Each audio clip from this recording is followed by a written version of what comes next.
dormir a hora em que bem entendesse. Mas são muitas noites e dias de pouco ou nenhum sono por causa dos shows. Tento te encontrar, tanto pra dizer. Neste, em São Paulo, Tico chegou a se jogar na multidão.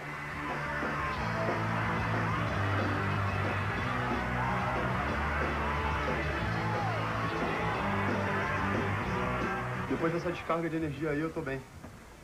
Muito bem, graças a Deus. Levanta o sapato. Parece que eu acabei de acordar. Para o tênis aí. Cadê seus brincos? Roubaram. Levaram. Não roubaram. Não, roubaram não, levaram. Sem brincos, sem os sapatos. O relógio tá aqui, o relógio tá aqui. Ah, o artigo sobreviveu. E registrou os ciclos de vigília e sono de Tico em mais 6 dias de viagens. Agora Tico entrega o actígrafo para os pesquisadores do Instituto do Sono. Eles recolhem os dados no computador, vão analisar o quanto o músico dormiu nesses 10 dias. Aqui é noite, então são pequenos movimentos durante a noite, tá? E aqui é o dia da pessoa. Até a pesquisadora se assusta. Gente, esse cara não dorme. Cada linha desse gráfico mostra um dia na vida de Tico Santa Cruz. Os momentos de sono ou cochilos são poucos em relação aos períodos de atividade. Nesses 2 primeiros dias, por exemplo, Tico praticamente não dormiu. Uma pessoa normal que dorme e acorda todo dia à mesma hora apresentaria um gráfico assim. Veja como é que você faz o seu sono no dia seguinte, quanto que você atrasa o começo dele. Tá? E ele encurta. Daí no outro dia você atrasou um pouco mais e encurtou ainda mais. No outro dia mais. Encurtou mais um pouquinho, acho que você está precisando dormir. Se ele perder muito essa informação do relógio biológico dele, do horário de dormir e acordar, ele pode, daqui a alguns anos, desenvolver um quadro de insônia. Preciso dormir. É, Tico, você precisa dormir um pouco mais.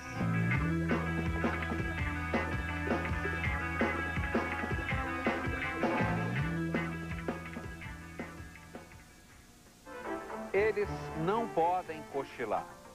Como o controlador de voos e o motorista de ônibus lutam contra o sono. Daqui a pouco.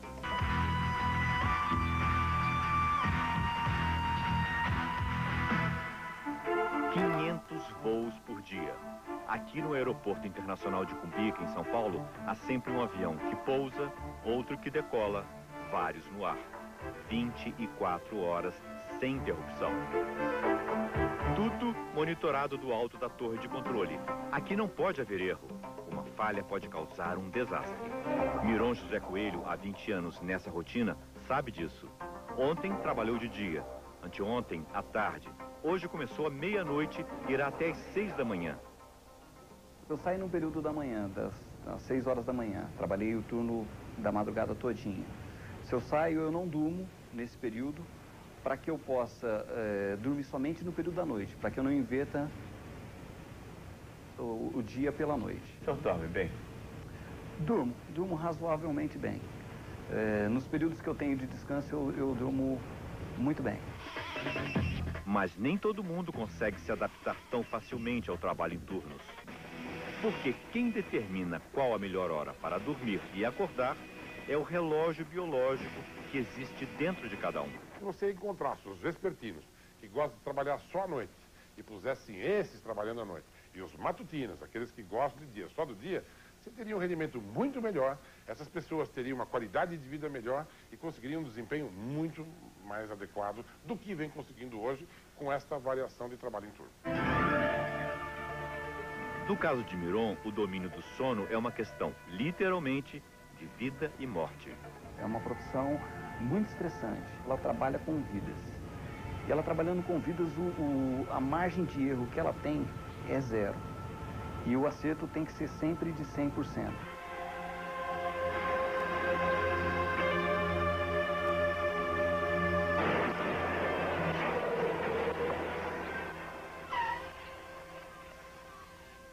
A falta de sono é uma das maiores causas de morte nas estradas do Brasil. Nesta aqui, no dia 5 de março de 2002, um carro com 3 policiais voltava de uma investigação, quando, de repente, o carro cruzou a pista e foi bater num caminhão que vinha no sentido contrário.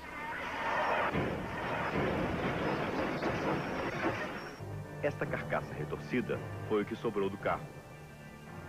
O motorista Edmar Guimarães morreu na hora. Oswaldo Costa, que estava ao lado do motorista, perdeu um pedaço da orelha e só teve ferimentos leves. E aqui na frente, Oswaldo? À frente aqui, o Guimarães estava aqui todo moído aqui. Você chegou a ver, você se lembra? Eu me lembro. E durante a viagem, você percebeu que ele às vezes parecia ausente? É, porque às vezes a gente conversava com ele e a gente insistia, ele, não, tô pensando em outra coisa e tal. Eu não sabia, não dava para perceber que ele estava dormindo.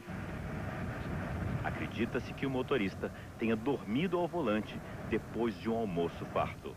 O Guimarães comia bastante. A gente almoçava no restaurante sempre, que a gente estava na rua, né? Almoçava no restaurante, e ele comia bastante mesmo. Ele parecia cansado? Parecia um pouco cansado, como nós também estávamos cansados.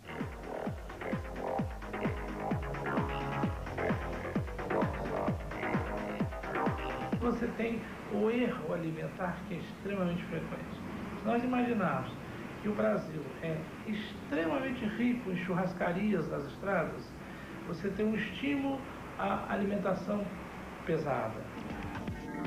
O médico Sérgio Barros Vieira, especialista em sono, diz que 20% dos acidentes nas estradas ocorrem entre 3 da tarde e 7 da noite, exatamente após o almoço, num período em que o corpo naturalmente já sente sonolência por causa da queda da temperatura corporal.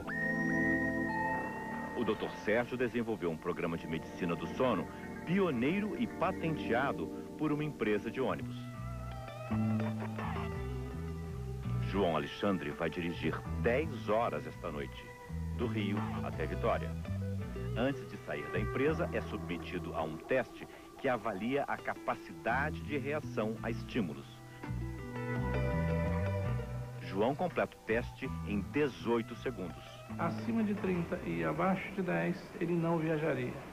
E seria encaminhado ao programa de medicina do sono para ser avaliado.